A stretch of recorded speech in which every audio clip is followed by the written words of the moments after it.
Hello. Hello, Dan. How's it going? I'm good. How are you? I'm great. Yeah, man. It is 9:30. Yeah. We're starting You on ready? time the 2 weeks in a row. Wow, it's almost like we know what we're doing. Yeah, So, almost. let's get started. All right.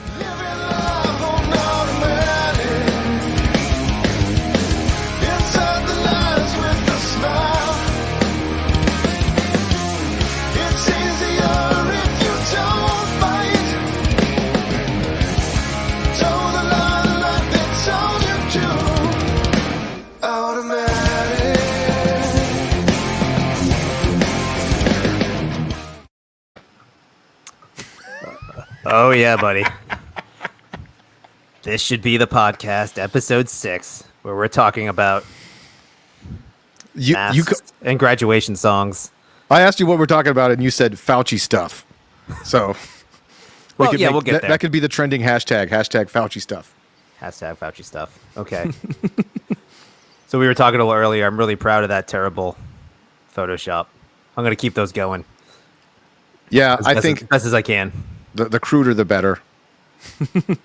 Yeah, I mean, I'd like to get better at it. So, I mean, think incrementally I will get, better by accident. So, It looks like one of those like when like a video like doesn't decompress right and it's playing and everything goes like oh, yeah, man. That makes a lot of sense. All right, right off the bat, I want to try something if it's okay. All right, go. I want to see if these comments are working. If they don't, they don't. I just saw test. Oh, cool. Then yes, it is working. All right, and we're going live. Cool. Hey, man, we're live on YouTube. We're live on Facebook, and the comment worked on Facebook anyway. That means we So, have about 5 minutes till we get canceled. Yes. Now the world knows what we're doing. And that's the Yeah. problem. All right, let me open all these up. Yeah, well, there we go. Cool. I think we're good to go. Sweet. I've gotten about one comment per week on my YouTube channel saying I thought this was Dan Cummins, the comedian. So we're still going strong on that. Yeah, that's good. Yeah.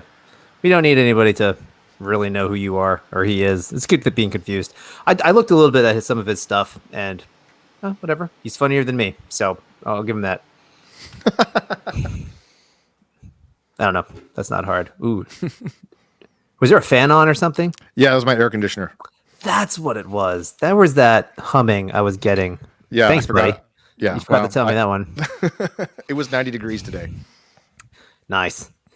All right. Well, let's get started. Hey, listen. So you, I think, hate Anthony Fauci a little bit more than I do. Or maybe not. I was gonna say the opposite. I wouldn't Really? I wouldn't use the H word. Oh, but, I well, mean- you talk more crap about him in our private chats. Well, I mean, I guess I'll say it this way, and this may be an interesting topic: is people who are really good at one thing who get thrust into a situation outside of their element.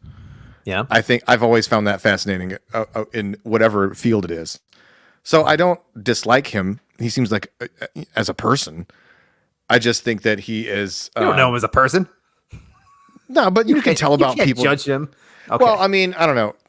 I'm You know just how kidding. you compared to the average person in Washington, he seems like a okay dude. Like I don't think he would, you know what I mean? Like I don't think these conspiracy theories where they're like Fauci engineered the virus in order to destroy our economy.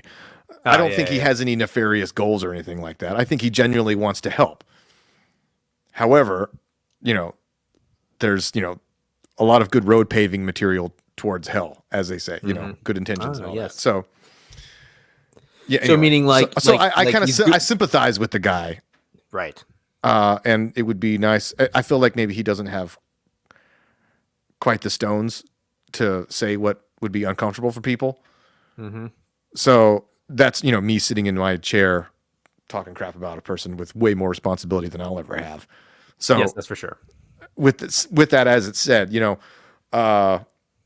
anyway, we can get into that a little bit later. But so it's mostly just that I think he's out of his element a little bit, and just because you might be a competent scientist or doctor or something doesn't mean that. But then you take that person and you thrust them into a situation where they're having to make recommendations that immediately become public policy. Yeah, for like 300 million people. Right. Yeah. I see what you're saying. And I think I don't know. Yeah, I can't say. We can get into more later. Go ahead. No, yeah. What are your thoughts? I think that's fair. Yeah, I don't think the guy. Well, I don't know if the guy's a bad guy or not, but I mean, he's been wrong or he's been self-contradictory the whole time. So, rather not as a moral judgment, but as a practical judgment, he sucks at what he's doing. Just he sucks at what he's doing, or maybe nobody can be good at what he's doing. Maybe that's a fair assessment. Yeah, and that's probably true as well. Actually, I know that's true. That's absolutely true. There shouldn't be one person setting public health policy, or at least being the guiding source for public health policy for 50 people, let alone 300 million people. Like a doctor can barely do that for his patients, let alone a whole nation of hugely different people across wildly large swaths of land and circumstances and health variants and all sorts of stuff. So it's you're probably right. It's probably an impossible position, but that doesn't mean that the guy still hasn't been wrong and probably overall detrimental. I mean, he stepped into the role and he accepted it and he's doing it, and it's a detrimental thing, I think. As much as I want to give the criticism.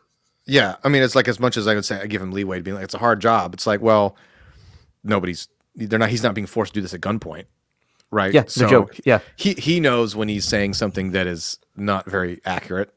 We don't exactly know. Like with the benefit of hindsight, we don't really know exactly what they knew when. All we know is that cumulatively, there's been statements made from this perspective, and so there's lots of contradictory statements. So we don't really know what the mindset of him and all the people were, as far as if they were deliberately trying to say, all right, well, we know this is wrong, so we're going to say it anyway, or if in the case like with the masks originally, where it was they came out later and it was a conscious decision to say, oh, don't wear the masks, when that was an obvious lie. That's a pretty good Fauci. That's not bad. It's better than I could do. It was good. So it's like, and they might try to justify it by like, well, it was an ends justify the means kind of situation. Yeah, but nobody's forcing you to do that. Right. He could have the moral fortitude to say, you know what, I'm being put in a situation where I'm having to say things outside of my area of expertise. I'm going to have to let this one go, or something you like could that. say that. Right. And I think people would respect him for that. But he's not doing that. He's continuing to talk anytime somebody puts a microphone in his face. And he says whatever feels like the right thing to say at the moment.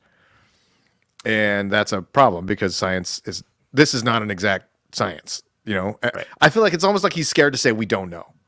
Yes. I think that's a really fair, accurate. Everybody was really scared, and at the outset, especially people in the media, because they love a good panic. And so they're like, what do we do? What do we do? We need guidance. And he's like, well, I don't know if I have the stones to resist the temptation of being. He's like, somebody comes up to you and they want to make you the arbiter of everything. You know what I mean? Mm-hmm. That's a hard temptation to resist for anyone. Sure. We're going to consider you our expert, and you're going to be the person who gets to challenge the president and stuff. You know what I mean? Like that's a hard temptation to resist. So this is true. Yeah. And this will probably come up a bunch too, as you kind of already said it with the mask thing at the beginning. And then what I just immediately jumped to. Yeah. Was it a lie, or was it on purpose, or was it just obfuscation, or was it well-meaning intentions kind of things? But I mean, then the information that he puts out. Also when I say him, I'll probably get a vacillate back and forth between the CDC and the World Health Organization at times, like accidentally in my mind.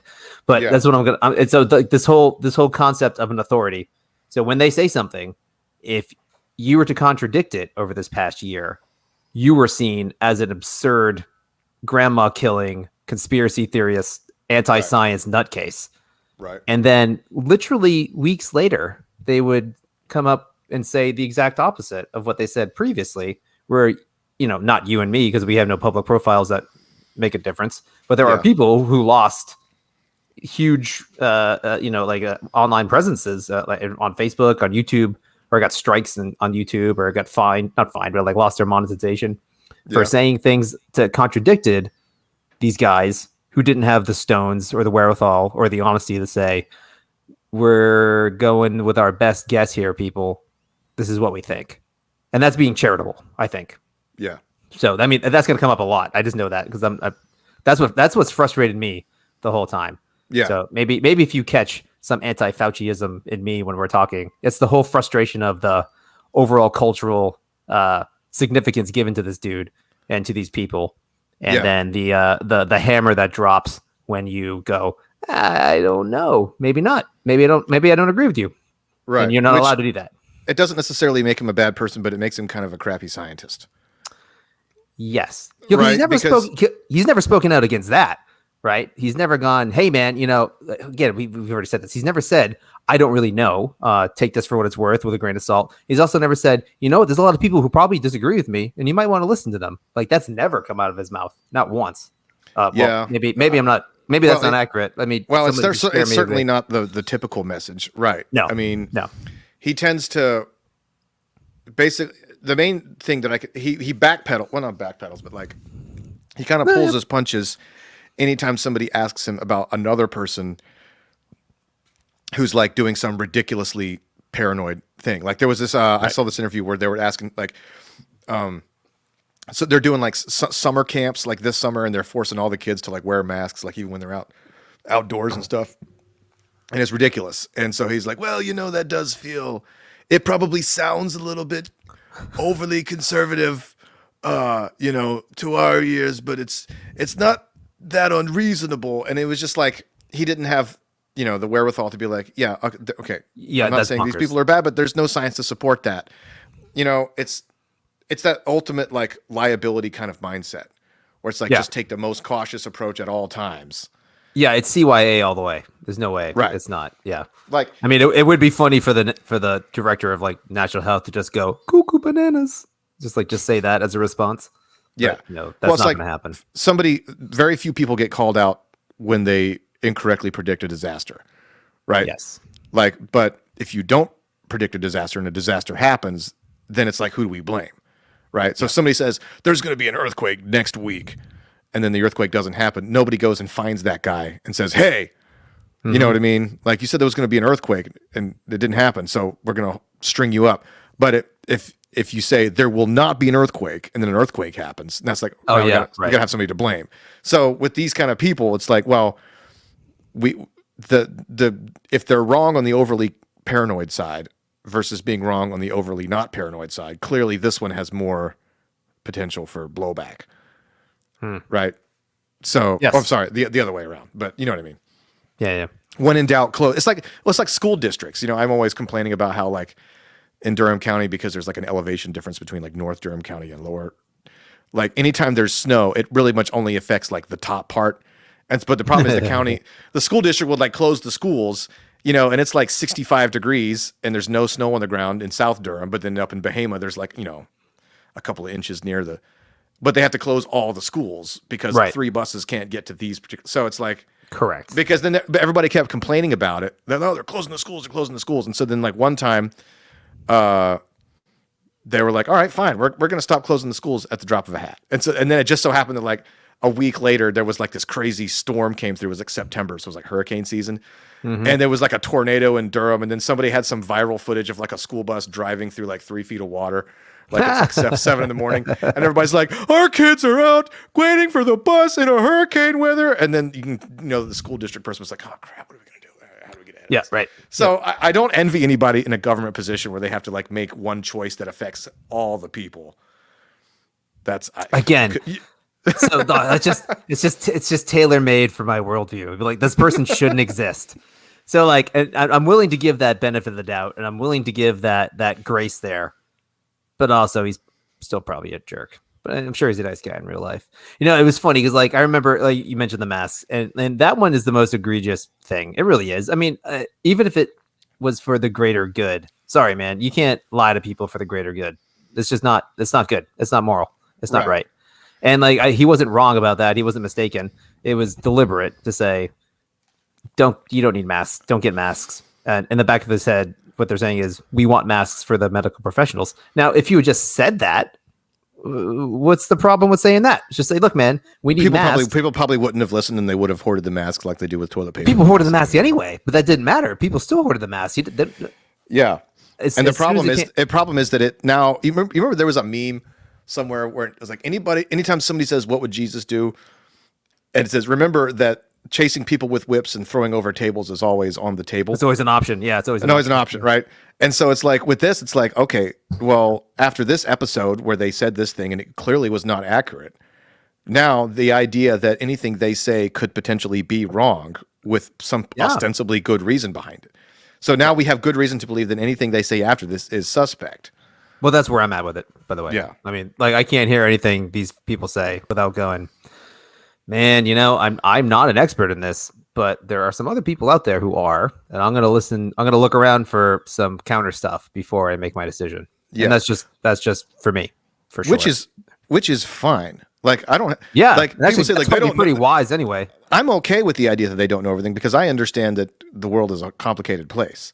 Right. Like, and so, I mean, that's what science is. Science is saying, I don't know. And then if you're a scientist and you're going to say the words, I know, you got to earn that. You know what I mean? And a good scientist takes that seriously.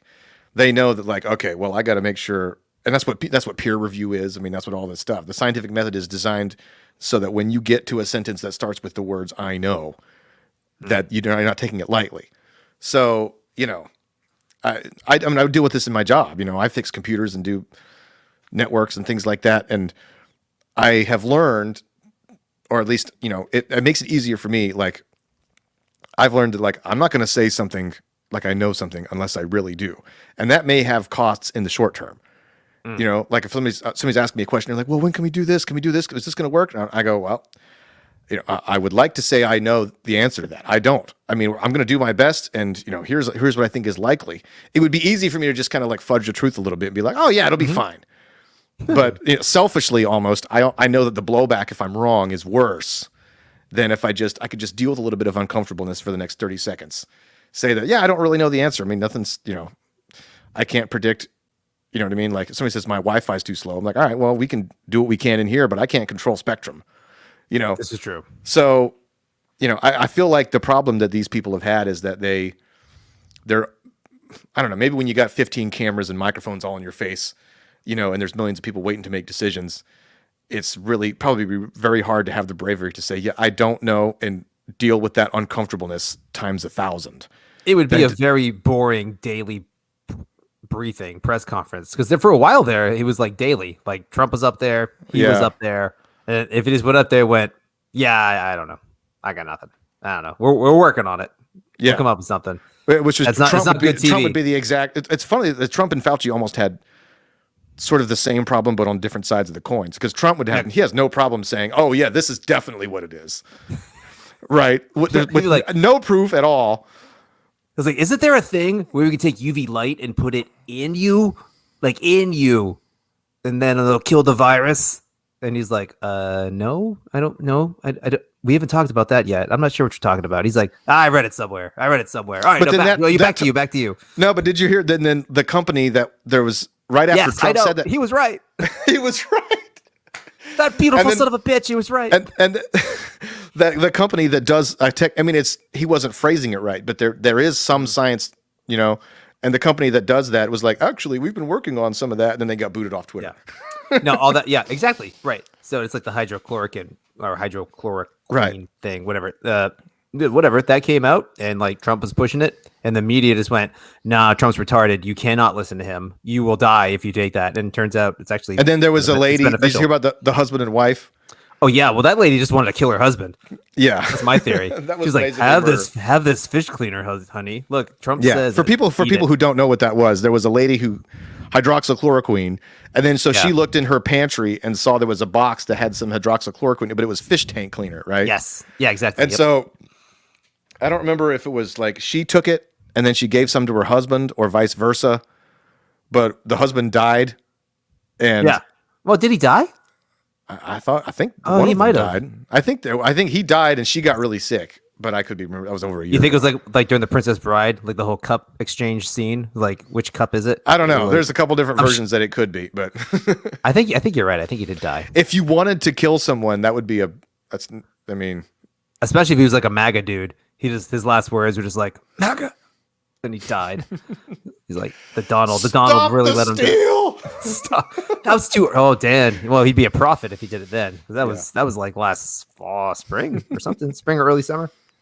So, my favorite of the whole flip flop things is. Have you seen? I love those videos where Rand Paul and Fauci are arguing. They are brilliant. Rand Paul's the best senator. He's really one of the few people in Washington that's trustworthy. Yeah, but like. And so the whole thing where he's like, yeah, there's no evidence, where he basically is pinning on him. He's like saying, he's like, we did not fund any gain of function research. And then Rand Paul's like, okay, well, you were in charge of the blah, blah, blah, blah. And then they funded this and that's not gain. He's like, well, no. And then he just kept catching him in all these sort of technicalities or whatever. Right. And then 3 weeks later, it's like, well, first he was saying it was impossible. The whole, if you said like, and I remember hearing this last year, the idea that the coronavirus came from a Wuhan lab because they were messing around with stuff and it escapes and it happens to get somebody infected. Like, to me, that doesn't sound crazy at all. I mean, the world's a crazy place. No, of course not. Yeah. And I heard that last year. I'm like, that sounds totally plausible. Let's look into that. It'd be like the virus breaks out in Atlanta, a block from the CDC like headquarters, and they're like, yeah, nah, it wasn't that. It wasn't that. It was like the Ted Turner Ferris wheel down there that did something. Right. But if you said that last year, they would say that you're like fear-mongering conspiracy crazy person. Right. And then that was not a loud opinion. If you track Fauci's responses to that sentence, like they get progressively less dismissive. Right? He's like, that's crazy. And then he gets like, well, there's no evidence. And he's like, there's not much evidence. And then he's like, it's impossible. It's not, you know what I mean? And so it's like, and like literally this month, he's like, he thinks it's possible. That's like the big news this week, really. Because like Fauci. And he's trying to CYA by saying we should definitely look into it. He's trying to get out ahead of it. No, for sure. And like also just early on though, it wasn't just there's no evidence. He's like, and here's why it's definitely an animal, and here's why it's the wet markets, and here's why this like SARS COVID, whatever the first SARS virus was like from a camel or something stupid like that. That's not true. But like whatever animal they have, they're like this is the tracking. It's always from an animal. It's from an animal. Stop asking that question. Well, the two theories could work together.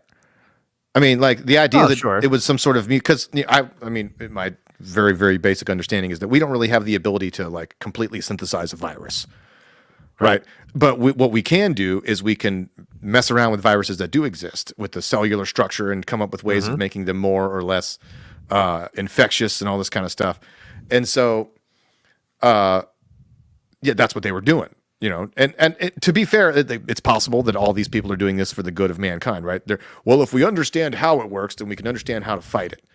Yep. Okay. Now, but is it also possible that knowing what we know about human beings, that there are some people somewhere who are like, all right, let's figure out how to make this the worst possible virus just so we have it, so that before the other people have it, right? If you wanted to go down like the Dr. Strangelove rabbit hole, right? Like we got to have this before somebody else does, right? You remember that movie where they were like, well, we have to, what if there's nuclear annihilation? It's like, well, if the Russians are building mine shafts, we need to be building mine shafts too. If they're building H-bombs, we got to build H-bombs. So you can't tell me that somebody somewhere hasn't thought like, okay, well, if this country over here, if it's the Chinese saying America's building super viruses, we need to be building super viruses too. So I have actually no evidence of that, but it's certainly not impossible given what we know about people. Yeah, no, so, I agree. So the idea that like, even setting that aside, that people are working on the stuff, trying to understand it and knowing what we know about, China's opinions on human rights and stuff like that. What do we think about their safety protocols versus those in America, right? The idea that something like that would inadvertently escape. I mean, how is that even remotely impossible? No, you know what I mean? Sure. As opposed to the idea that somebody ate a bat somewhere. I mean, that's possible too. I mean, people are weird. We all know how AIDS started, Dan. They weren't eating monkeys. Also, Dr. Fauci, very involved. HIV vaccines. Not vaccines or treatments. He's been very involved with a lot of stuff. He's been in the government a long time, dude. He's been like for the last 35, 40 years or something like that. And not in that exact position, but like in I had a guy role. say that to me. Like I made some comment on Facebook. I was like, oh, Fauci, something or other, some sort of cynical comment.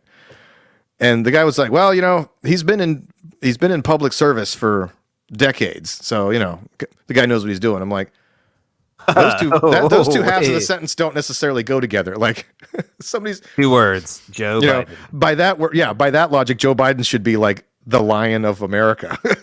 Right, exactly. Bonkers stuff. Yeah, so gosh, what was it? So we were talking about like some of the other back and forths. So we just landed on the what did Rand Paul say? That was the one you had. I'm sorry. The Wuhan lab thing. Like, the Wuhan lab. But like just a couple of weeks ago, there's another, or maybe it was like April or maybe March. Like him and Rand Paul got into a fight over masks after vaccinations. Right. So like Fauci's sitting there talking to him, and they're in the House chamber or the Senate chamber or whatever. He's vaccinated. He's wearing 2 masks, and Rand Paul's like, "I'm no doctor. Oh wait, no, I am a doctor." Okay, granted, he's an eye doctor, but he's a doctor, and he's just like, "Look, man, you're vaccinated. You got immunity. Why are you sitting here in 2 masks? Isn't this a little bit?" We use the term theater. He's like, no, it's not theater. It's not theater. No, this is the CDC guidelines. Like you have to wear a mask after you're vaccinated, and that's it. That is crazy town. It really is. There's no reason to wear a mask after you're vaccinated. Even the CDC, or no, that's not even the CDC. So the CDC for a long time was saying that you have to wear a mask after you're vaccinated, and then just like 2 or 3 weeks ago, now it's you don't. It's great. Nope, no problem. You're not gonna wear a mask anymore. So at which point were they lying? Or which point were they derelict in their freaking ability to tell you what to do? Because there's no way. Which one is it? There's no way that both of those positions are accurate at the same time. Correct. Oh, Dan. So let me show you this. Here we go. All right. Let's see the things that you couldn't do a month ago if you were vaccinated. Can you see that? Yeah. All right. So fully vaccinated people on the right. I love how they included wheelchair roll. That's very inclusive. This is the strangest freaking thing I've ever seen in my life. You can't attend a crowded event like a live performance, parade, or sporting event. You can't visit a barber or a hair salon. That's very specific. You can't go to an uncrowded indoor shopping center. Go to an uncrowded indoor. So if you're vaccinated and you go to an uncrowded area, you still have to wear a mask. You can't ride public transport. You can't attend a small indoor gathering. You can't go to a movie theater or attend a worship service that's full capacity. Sing in an indoor chorus because everyone does that. Eat at a restaurant or a bar. Man, you couldn't even eat at a restaurant that's not even like uncrowded restaurant. That just says if you're fully vaccinated, you can't eat in an indoor restaurant or bar unless you wear a mask. Like there's just no. These descriptions are ridiculous because they're so unspecific. Like, yes, I agree. Like it doesn't specify like how many people are in the movie theater, and it doesn't specify like right. Yeah, it's okay. But then what is this? This was more graphics. May 18th. So what? Last week. So there you go. You fully vaccinated people no longer need to wear masks indoor or outdoor, regardless of the gathering size. That was in like a 3-week span of each other. They literally posted that thing. Everybody made fun of them hard. And then 3 weeks later, they said, nah, you're good. You go to town. Yeah. It's crazy. So like what changed? Nothing changed. Is it possible that something changed and they were just so terrible at explaining their metrics to the populace? I don't know. I don't think so. Again, I'm trying to be charitable here, and I'm not trying to use the words like maybe they're saying some sort of thing about the percentage of adults that are vaccinated. But why did they say that? Like it wasn't because the person making that graphic was dumb. No, not the graphic, but like these stories don't say, "Hey, now that we've met X threshold, you no longer have to wear that mask if you're fully vaccinated." They just said, "You know what? You don't got to do it." Yeah, it was. Well, maybe it was a correct. Okay, so when the vaccine first started getting widely distributed, it was like I remember being irritated because they're like, "Well, you still have to wear a mask," and people being like, "Well, why do I have to wear the damn mask if I just got the vaccine?" Like, right. even in the most healthy of situations, like, I took the vaccine and I got pretty sick both times, for like 18 hours. It wasn't bad, but it was annoying. It's like, why did I go through that if it's not going to benefit me at all? And by benefit, I mean, is it going to allow me to walk around without a mask or not? And so a lot of people were saying, like, yeah, look, people, if you keep telling people that they're going to have to continue, like that getting the vaccine doesn't benefit them at all, like, you know what I mean? They're not Like, going to get the vaccine. Yeah, exactly. Because you got a whole population of specifically young people who are not really in danger of coronavirus in the first place. So now they go to a vaccine. The vaccine is most usually worse than the virus was or could be. It's like, well, why are they going to do that? Especially if they know that even after that, they still have to wear it. So, yeah, it's a question of, so I think maybe they figured that out and they're like, oh, crap. All right, well, we got to give them something, like give them a carrot on the end of the stick. How about this? If you were Like months down the road. I guess that's possible. It took them that long to figure that out. Well, it's government, and it's a very slow train. Yeah. That's possible. Yeah, agreed. That's crazy town if that's what it is. But again, it's just like that's just like the first mask thing.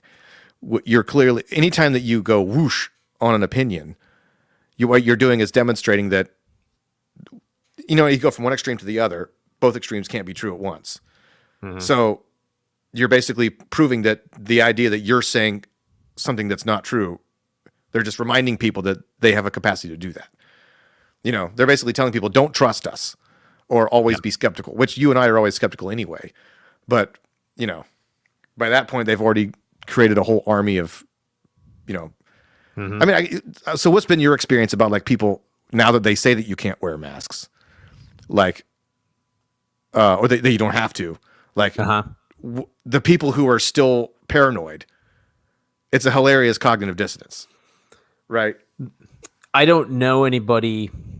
I haven't talked to anybody who's I would describe as paranoid about it. So, but like as soon as the mask, I don't know anybody personally, but right. So like in North Carolina or in Carteret County anyway, where we're at. So when the North Carolina mask mandate was lifted, literally every mask went away, almost completely.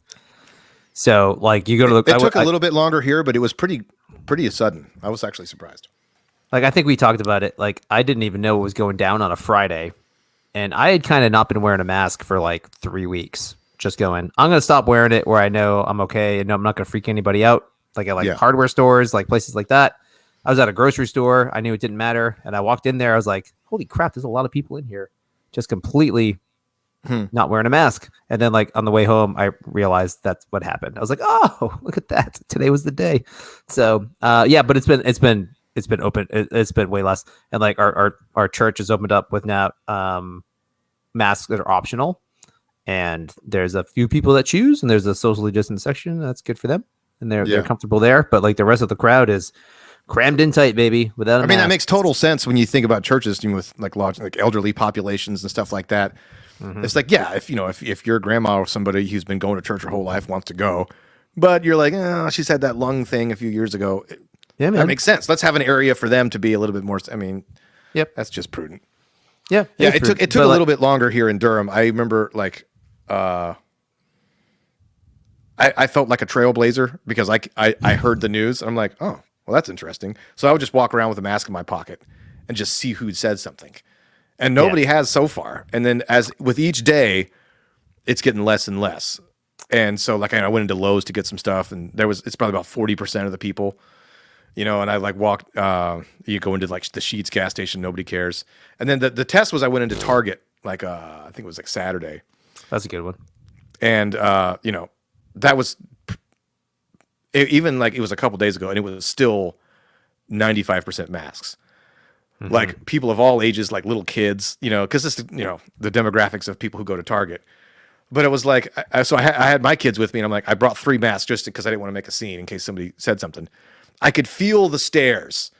You know what I mean? Like, what's that line from Turn the Page? You feel the eyes upon you as you're shaking off the cold. You know what I mean? So, not bad. And I'm a Bob Seger lookalike, so I agree. But like, and then I saw a guy who was like in like a white butcher's coat, like stacking meat on the shelves, and he wasn't wearing a mask. And then I saw an old lady putting vegetables on the rack, and she wasn't. I was like, all right, well, that's 2 employees. Yeah, if you see employees not wearing one, you're just like, game over, man. Yeah, it's all bets are off there. So yeah, I But it was nice though. I played a show up in Roanoke this past Friday. Huge crowd of people, no masks. It felt like old times again. It was nice. Yeah, I hope I'm not retelling a story. I know I've told this story, so I hope I'm not retelling it here. But like, my son was sick, so he stayed home for a day. But I had to work, but he wasn't like super sick. He was just kind of coughing. So just like we didn't want to freak anybody out. Just kept him home.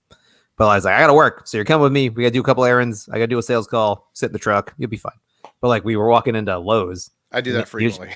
And he was just like, he's like, Dad, I don't have a mask. I was just like, it's okay. It's fine. He was just like, okay, sure. I was like, it's fine. Listen, just trust me. It's fine. It's safe. No one's gonna care. And like we did it the other day where like we all went to a store and we didn't have them. And like my daughter was like, oh no, where's my mask? We're like, Nora, relax. It's fine. You don't need it. We're just to go in. We'll come right out. Don't sneeze on anybody. You'll be fine. Yeah. Yeah. So it's weird. I can't wait for the think pieces that come out like a decade from now about like what this man, stuff did to our kids' psychology. It's not gonna be good. Like like in our part of the country, it's not the same. Like it's not like New York or LA or San Francisco or Chicago or like where everybody was like shut in. Super shut in and like completely cut off. Like that's like frighteningly isolated stuff. And that's a rough place to be, man, for those kids. Yeah, so, whatever. That can't be good. Yeah, you're right though. I am interested to see how that rolls out. I've heard who was it I was listening to? It was I think it was Jim Brewer talking to Joe Rogan or something the other day, and they were talking about like guys that they knew, like in the comedy world, like, you know, they were saying like, you know, it's, I guess the people that they know, like this. People who are comics are not always the most stable to begin with, right? Like, oh yeah, sure. Yeah, and they'll be the first to say that, right? Like, well, we don't get into this business because we're stable, well-adjusted people. Yeah, otherwise you'd be an accountant. Yeah, so it's like you take a person who's, you know, they figured out that their talent / profession is being in front of people, you know, 2 or 3 nights a week, and getting that high. And then that's, you know, the only thing that keeps them going. And then you throw in the fact that, you know, they're on the road, they're kind of living these solitary lifestyles. And then all of a sudden, all that stops. So not only does your income dry up, but also the only thing that gave you like social coolness factor is also gone. You know what I mean? And like the other people that are your friends are in the same boat. And so it's just like, I shudder to think the amount of like suicides and things that happened amongst specifically like performers. Right. You know, because that's gotta be, a weird tragedy. Yeah, that's true. Musicians, comedians, actors, and by actors I mean like theater actors, not like movie actors. Yeah, like them too. Well, no, because movies were able to still be made. Sort of. I mean, I guess you wear masks, the crew and stuff, but I mean, hey man, Tom Cruise made it happen. Did he really? He would kick your ass off that set if you weren't wearing a mask, and you would have shut it down. Did you see that? Did you hear that Tom Cruise rant? No, I didn't hear that. Tell me that story. Oh, I mean, that's it. So like there was a thing where there was like a staff meeting or a crew meeting, and Tom Cruise sees a guy not wearing a mask or pulls his mask down, and he just berates him for like 10 minutes. Like it's like expletive laden, but it sounded really rehearsed. It sounded very virtue signally. It was pretty bad. I'll try to find it later and send it to you. It's like earlier, and then it'd be like earlier that week, and he like calls up like Aaron Sorkin or somebody. He's like, look, I'm anticipating getting mad at somebody. Okay, I need you to write me 3 paragraphs of like really well worded, like maybe a walk and talk, if we could do that, you know? Yeah. And just have it memorized. There's going to be a strategically placed cell phone in the room to record my berating of this young gentleman who is like a boom mic operator or something like that. Yeah. Well, so, like that Christian Bale story from like, you know, like 12 years ago. Yeah. Yes. When they were making the Terminator movie, and he like yelled at the guy who was like in the shot, and he was freaking actors, man. Jeez. Well, I think he did it on purpose. I honestly, my opinion is that he kind of knew that movie wasn't going to be that great, and it wasn't really going to do anything for his career. So he was like, but people are going to take me really seriously as an actor. It's going to kind of go, no press is bad press. Yep. You know, he gets his reputation as being like super serious. Christian Bale. Hey, we're at 40 minutes. We should talk something funny. All right. Or something stupid. So I don't know why I thought of this. Okay, so my my sister's youngest daughter, my youngest niece, who's not my youngest niece, but it's her daughter. So sorry, that's where I'm clicking. I'm gonna need a flow chart for that sentence. Okay, so my sister has 3 daughters. Okay, she was the first of my siblings to have kiddos. So her youngest kid graduated high school today. So like when me and Sally started dating, who's my wife, for those of you who hear this and don't know that, my youngest niece was just born. So like full circle, you know, cats in the cradle, all that kind of thing. So like she just graduated high school.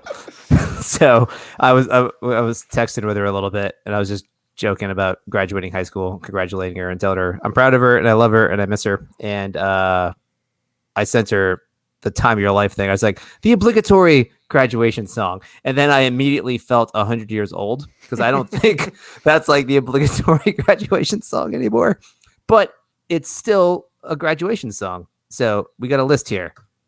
I'm interested in this. So I didn't really listen to more than like 1 or 2 of these. So Imagine Dragons, which is just terrible music, is apparently got a graduation song. This song, Graduation by Vitamin C, which is the, let me just show that again for anyone who's watching. Them's the skills right there.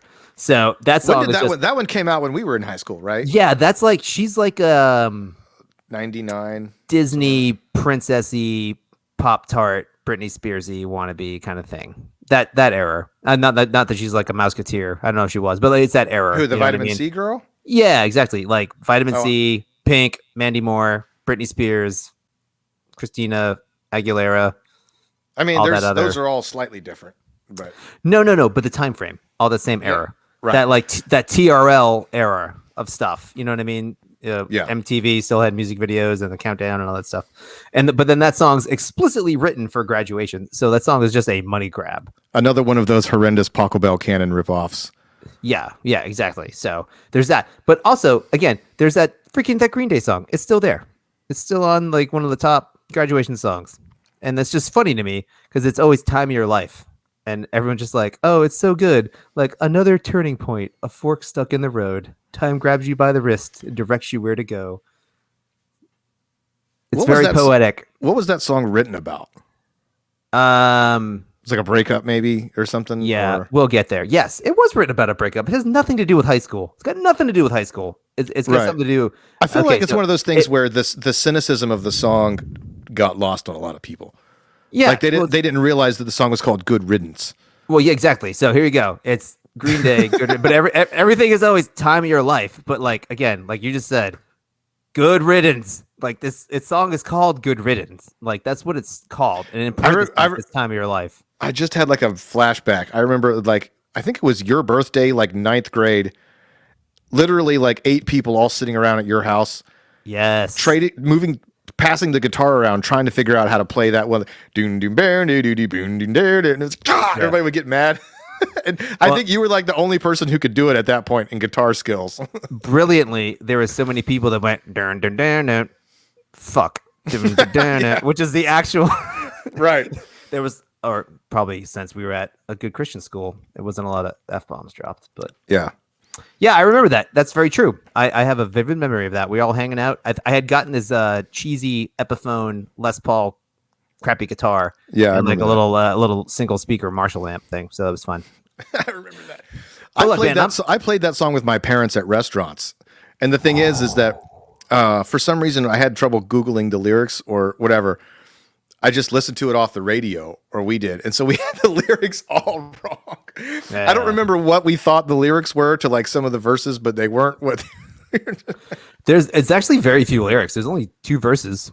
And then there's the chorus, which is there's something unpredictable, and the end is right. Hope you have the time of your life. So that's all it is. Like there's that, and there's like 2 verses. It's really not a long song at all. It's a super short song, but it's got nothing to do with high school, and it's not a positive song.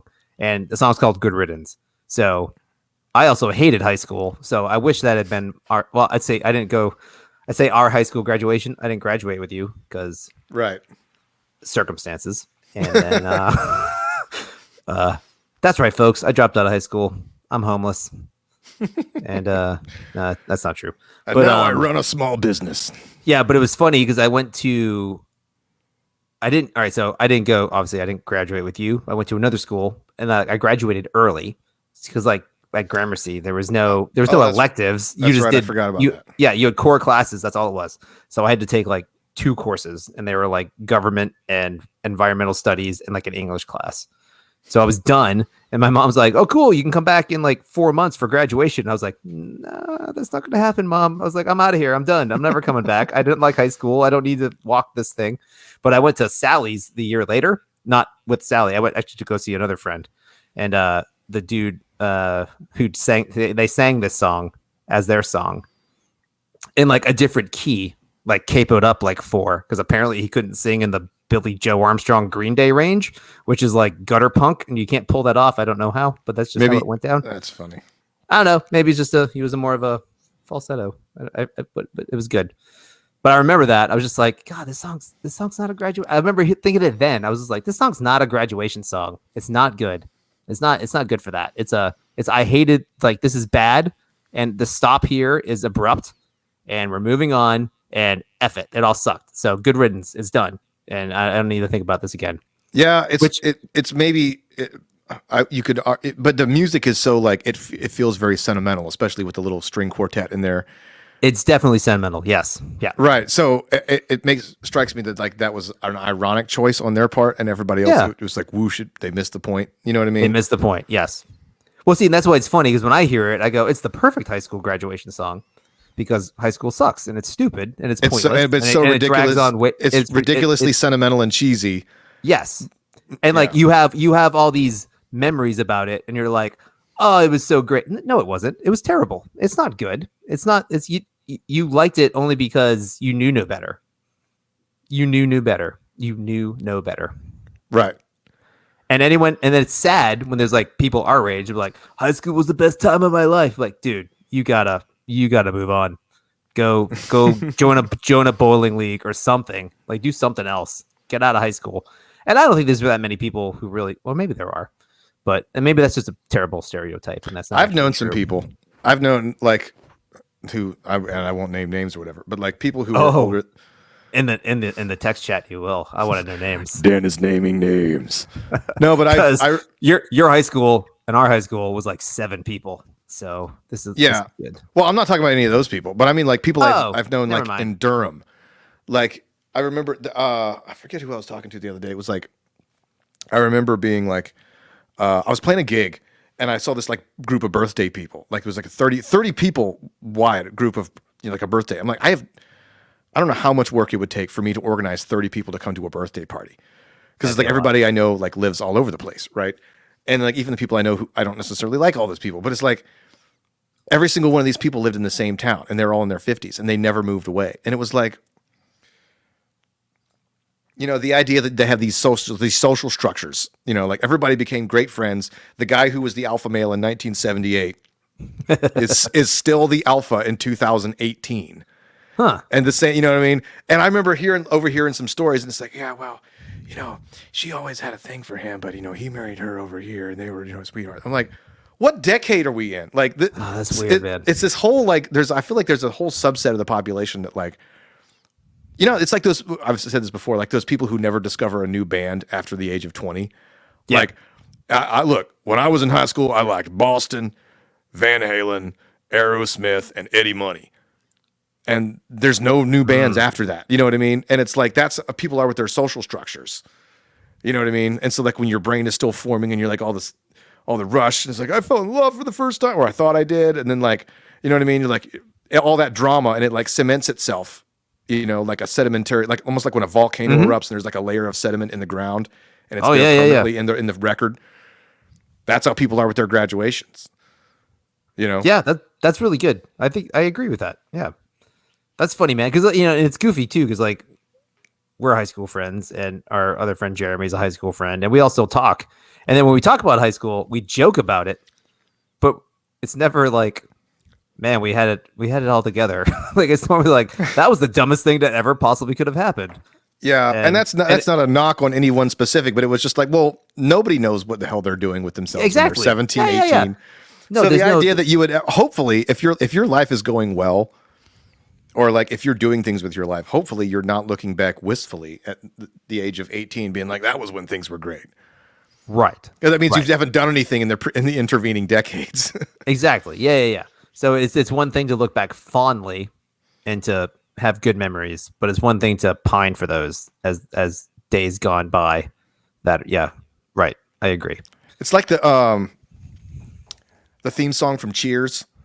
If you actually look up the lyrics, it's a really depressing song. It Because is. it's like something I don't even remember the lyrics, but it's like, a guy, it's like your work is trouble, like, or problems with the wife. Don't you just need to get away? And then you watch that show and you're like, they didn't have smartphones or anything. Like literally the best thing they could think of to do was to go to this little hole in the wall bar in Boston and sit there and just drink pints. And well, I guess it's time for bed. You know what I mean? There was the guy, Norm, had a wife, you know what I mean? And like, he never wanted to talk to her or anything. And it's like, I don't know. But anyway, that's a cheery little song. Everybody knows your name. It's like, it's all nice and stuff, but it's a really depressing idea when you think about it. Yeah, man. Oh yeah. Oh gosh. Holy crap, Dan. I'm reading these lyrics. 1, 2, 3. So the fourth chorus is roll out of bed, Mr. Coffee's dead. The morning's looking bright. And in parentheses, it's the morning's looking bright. Because that's exactly what they do. And your shrink ran off to Europe and didn't even write. And your husband wants to be a girl. Be glad there's only one place in the world where everybody knows your name. That song invoked transgenderism in 1987. No, it was earlier than that. It was like 81, 82. Oh God, I don't know. Maybe that's when it ended. I have no idea. Ahead It of was its an 80s time. show. Dude, you wake up and your husband wants to be a girl. Oh, sidebar. Look up the lyrics to the MASH theme song. Oh, MASH sucks. I can No, care less. but the song doesn't have lyrics. Like, it's an Right, instrumental. it's just- Yeah, but it was originally a song that had lyrics, and supposedly it's "Suicide is Painless" is the name of the song. Oh, I knew that. Okay, never mind. Yeah. I did know that. Mostly because it's a Family Guy joke. That's sad, but that's maybe how I that knew maybe that. that might be where I heard that. I don't know. Because suicide is painless. Yep, I'm aware of that. Or like, what's that song from the Poseidon Adventure? There's got to be a morning after. It was actually pretty groundbreaking. So like the idea of there being like sort of an Oscar bait big hit movie that had like a soundtrack song. Yeah. It like basically did the Titanic thing like 25 years before that. So it was this depressing disaster movie where literally everyone dies. But there was this like cheery little pop song, and it was like a huge radio hit, and it sold like millions of copies. Really? But it's this like cheery little song that's about like, the context was that everybody dies. So Right. God, the Titanic song. That should have been a graduation song. Not really. I got nothing. I got nothing. All right, what dude. would be funny is if they took that, have you seen those videos where they take the Titanic song and right where it does the big whoosh, the big swell into the last chorus where it changes. So they put that with everything, like somebody making a 3-pointer or like, exactly. Yes, somebody doing a cool spiral on a skateboard or just whatever. But the hilarious thing to do would be to take that at somebody's graduation, like as the thing is happening, every time like somebody gets a diploma and then it does the swell music and then it goes off and then they do it exact. So they play the same 15 seconds of audio. It's just like, oh my God. It never ends. It never ends. I don't care how near or far and however you are, whatever. Kill me now. let me go, Jack or Rose, whoever goes. All right. It's been 53 minutes and yeah. I think that's been enough. That was good. Yeah, we've spoken enough truth to power for one day. We have been, Dan, and I hope this has been the podcast of your life.